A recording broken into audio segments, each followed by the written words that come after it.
안녕하세요. 오늘 2025년 10월 28일인데 현대글로비스 주가가 16만 6,300원으로 마감했어요. 이게 모레 10월 30일에 3분기 실적 발표 앞두고 있는데 주가는 오히려 약간 좀 주춤했단 말이죠.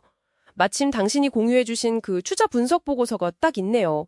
사상 최대 실적 얘기까지 나오는 지금 현대글로비스가 정말 뭐랄까 캡티브 물류사라는 꼬리표 이거 뗄 수 있을지 보고서 내용 보면서 핵심만 한번 빠르게 파헤쳐보죠.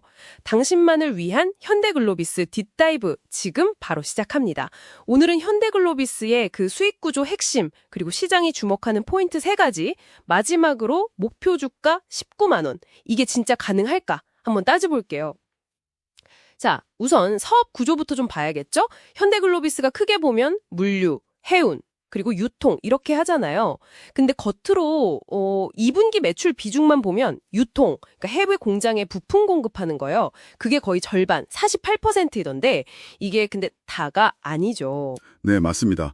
그 매출 규모만 보면 그런데 실제 이익을 딱 들여다보면 이야기가 완전히 달라집니다. 2분기 실적 기준으로 보면요. 해운 부문 매출 비중은 18%. 그 정도밖에 안 됐는데 영업이익 기여도는 무려 37.2%였어요. 영업이익률도 14.7%로 물류 7.9%나 유통 3.8% 이쪽보다 훨씬 높죠. 압도적입니다. 결국은 현재 현대글로비스의 진짜 핵심 수익원은 PCTC, 그러니까 완성차 해상운송 중심의 이 해운 사업인 겁니다. 이걸 단순히 그냥 계열사 물량 나르는 회사 이렇게 보면 안 되고 고마진 해운 사업을 하는 회사다. 이렇게 보는 게 훨씬 정확합니다. 아, 수익의 핵심이 오히려 매출 비중은 작은 해운 부문이다. 이거 재밌네요. 그럼 이 해운 사업 중심으로 지금 시장이 현대글로비스를 주목하는 이유, 이걸 좀 더 자세히 봐야겠어요.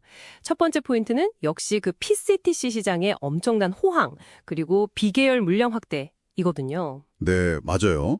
지금 지정학 쪽 리스크 때문에 항로도 바뀌고 또 중국 자동차 수출 엄청 늘었잖아요.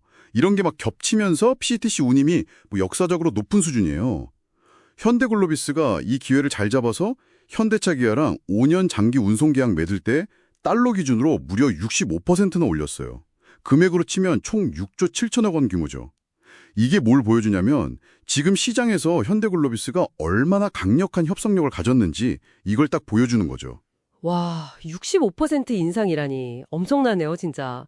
근데 이런 호황이 계속 그룹사 물량에만 기댄다면 시장 평가는 여전히 좀 짜지 않을까요? 그 캡티브 디스카운트라는 거요? 바로 그겁니다. 그게 중요해요.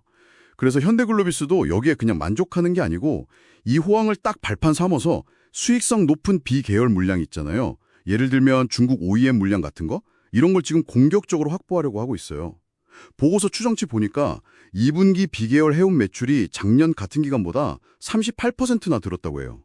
이렇게 비계열사 사업 비중을 팍팍 늘리는 거, 이게 진짜 캡티브 이미지 벗고 제대로 기업가치 평가받을 수 있는 핵심 동력이라고 봐야죠. 아, 비계열 확장. 확실히 중요한 변화네요. 네.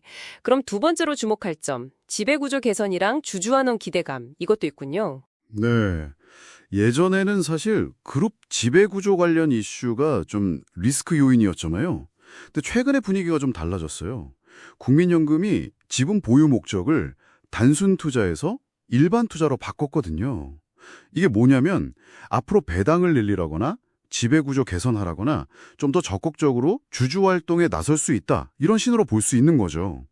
그리고 회사 자체적으로도 기업가치 재고 계획 발표하면서 앞으로 3년 동안 배당 성향 최소 25% 이상, 주당 배당금 최소 5% 이상 성장시키겠다. 이런 구체적인 목표를 내놨어요. 지금 주가 기준으로 계산해 보면 대략 한 3.6% 정도 배당 수익률이 기대되는 상황입니다. 오, 주주환원도 구체적이네요. 마지막 세 번째는 미래 성장 동력 확보, 이쪽이군요. 그렇습니다. 그냥 물건만 나르는 게 아니라 사업 영역을 넓히고 있는 거죠. 전기차 사용호 배터리 재활용 사업, 이거 하려고 제주도에 전처리 설비도 들여놨고요. 또 EV, 전기차 해상 운송할 때 제일 걱정되는 게 화재잖아요. 그래서 그 안전성을 높이는 EV 노테이션, 그러니까 전기차 해상 운송 특화 안전 인증 이것도 개발하고 있고요. 거기다 자율주행 기반으로 배 싣고 내리는 기술 개발이라든지 부산신항에 1,800억 원 들여서 비계열 고객용 물류센터 짓는 거, 이런 미래 준비도 구체적으로 하고 있습니다. 특히 그 사용후 배터리 재활용 시장은 앞으로 수십조 원 규모로 클 걸로 보거든요. 그래서 이런 선제적인 투자가 미래 가치에 크게 기여할 수 있겠죠. 자, 그럼 정리를 한번 해보면 PCTC 호황의 비계열 성장, 주주환원 강화, 그리고 신사업 추진까지. 와, 긍정적인 얘기가 많네요. 그래서 보고서는 2025년 예상 EPS에다가 목표 P 8배, 이걸 적용해서 19만 2천 원이라는 목표 주가를 낸 거군요. 지금 PE가 7배가 안 되는 거 생각하면 이런 요인들 덕분에 기업 가치가 다시 평가받을 수 있다. 이런 기대감이 들어간 것 같아요. 물론 마냥 쥐떠군다나 수는 없죠. 리스크 요인도 분명히 있어요. 예를 들어 글로벌 경기가 침체될 가능성. 이거는 자동차 수요에 바로 타격을 줄 수 있고요. 또 지금 PCT 호황을 만든 그 지정학적 리스크가 오히려 더 심해진다. 그러면 운송량 자체가 줄어들 수도 있는 약간 양날의 검 같은 거죠. 최근에 미국에서 항만 입항 수수료 올린다는 얘기도 나왔잖아요. 이런 예상 못한 비용 증가 요인도 2026년 EPS의 한 4~5% 정도는 안 좋은 영향을 줄 수 있다. 이런 분석도 있고요. 결국은 기대랑 우려가 같이 있는 상황이다. 이렇게 봐야 합니다. 네, 오늘 현대글로비스를 이렇게 쭉 들어보니까 그 전통적인 캡티브 물류사라는 틀, 이걸 좀 깨고 고수익 해운 사업이랑 신성장 동력, 이걸 무기로 해서 글로벌 스마트 SCM 솔루션 기업으로 뭔가 변신하려는 의지가 보이네요. PCT 호황이랑 밸류업이라는 순풍도 있지만 동시에 거시경제나 지정학적 리스크라는 역풍도 무시 못하겠고요. 그렇죠. 이제 정말 코앞으로 다가온 3분기 실적 발표가 단기적인 방향을 가늠할 중요한 시험대가 될 겁니다. 시장이 이번 실적에서 PCT 호황 계속되는 거랑 비계열 성장 성과, 이걸 눈으로 확인하고 긍정적으로 반응할까요? 아니면 실적 숫자 그 자체보다는 보고서가 지적한 그런 잠재적 리스크나 세부 내용의 불확실성, 여기에 더 무게를 두고 좀 신중하게 접근할까요?